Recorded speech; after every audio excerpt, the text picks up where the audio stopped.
spouses or children, and to just see like what are the reasons behind why people behave in certain ways.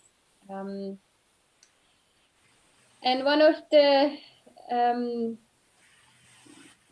top reasons or conditions internally why we find people behaving in certain ways is basically insecure thinking.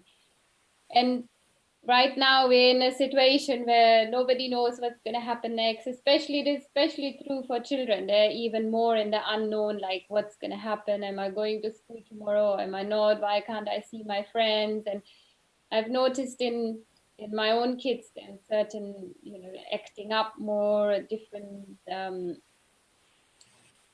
like they're more sibling rivalry. I've heard a lot, like people going on more sibling fighting. Well, they are gonna fight more probably because they're at home all the time together.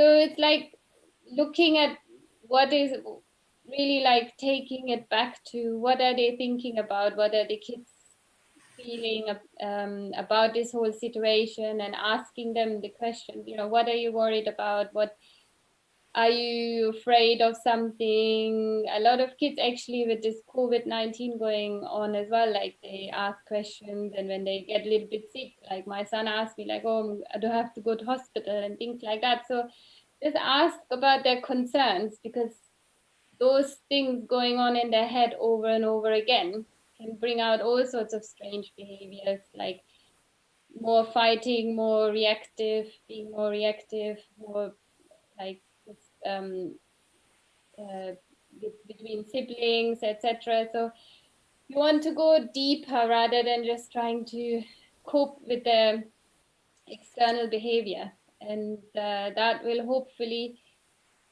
settle them down more and settle you down as well, and bring more peace and harmony in the home.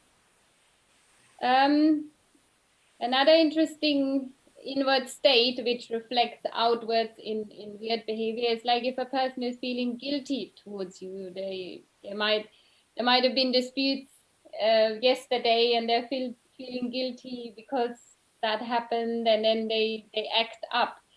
So I've seen that happen as well. So it's again like being more forgiving in these times, and literally taking more time to find out what's really going on for people inside of them, since everybody has to cope with more and more from the external pressure and circumstances being taken out of their hands. So about going more inward and deeper in terms of finding finding the reasons behind acting up of children, of partners, of whoever you're sharing your household with. That hopefully will bring back more harmony.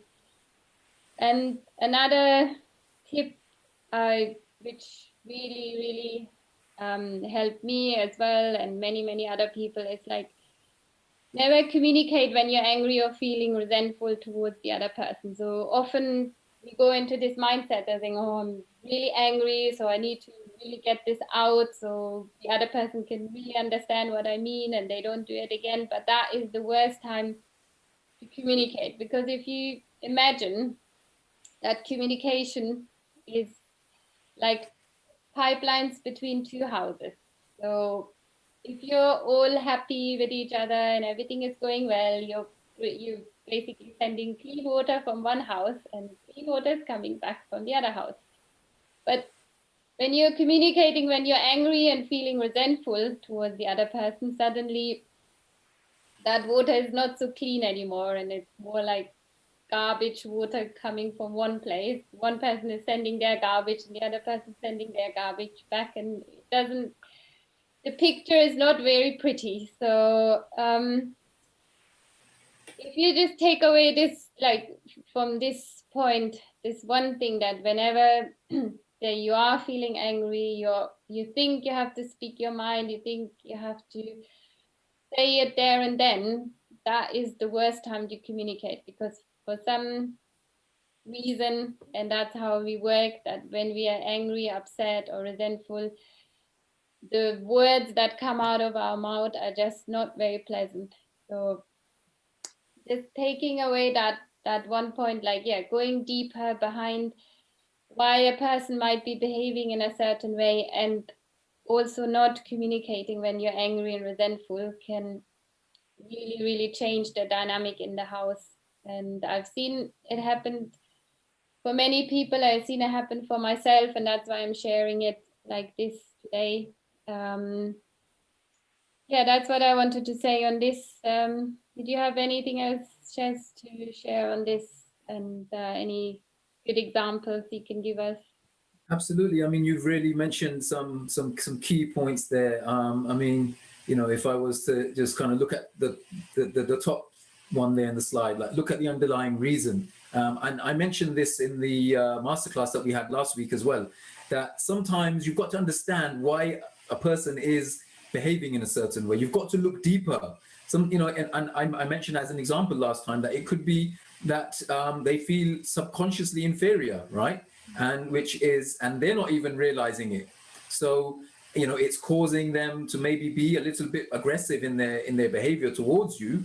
So sometimes you've got to take a step back and say, that's not the real person. Something's not right. You have to kind of give them the benefit of that. And this is, this isn't like easy. Okay, I mean, hands up. I mean, I have had my fair share of issues with all of this stuff that Sophia's talking about here. You know, never communicate when angry. Like, how difficult is that, guys? Let's be honest. Yeah, I mean, if you haven't got your videos on, but if you did have that, I'd say let's have a show of hands. Maybe you can just say yes. Like, has anyone in this group ever lost their cool? Right? Had to just say whatever was on their heart at that moment in time when they were having an argument. So Sophia, very honest of you, be putting your hand up. Yeah. Well, I'm sure you probably manage that a lot better now, right? Yeah. And I'm sure that everyone participating here on Zoom and also live on Facebook has had this problem where they have not been able to hold back their feelings when they were angry, or they let the other person know, whether it was someone at work or their partner or spouse. They let them, they couldn't hide their resentment towards them. And that's a beautiful analogy that you've given there about pipes between houses. Yeah. So when everyone's communicating well, then water is flowing nicely. But if there is a communication problem with your neighbors, for example, then it makes the whole thing very, very toxic. It's awkward coming in and out of your own house, sometimes going into your own garden. It's people like these are people you see like every day, and it's not it's very, very awkward. So it becomes more like a sewage plant, right? So yeah, very toxic. So yeah, I mean, I think there's some really, really good points there, Sophia, and really things for us to think about. And I think we need to maybe look at what tools, what strategies can we use to actually manage some of these states, which we'll probably go into. If you like more tips on effortless parenting from the inside out and comprehensive training on how to make parenting fun, easy, and effective, watch our free web class on coachsafia.com/gift.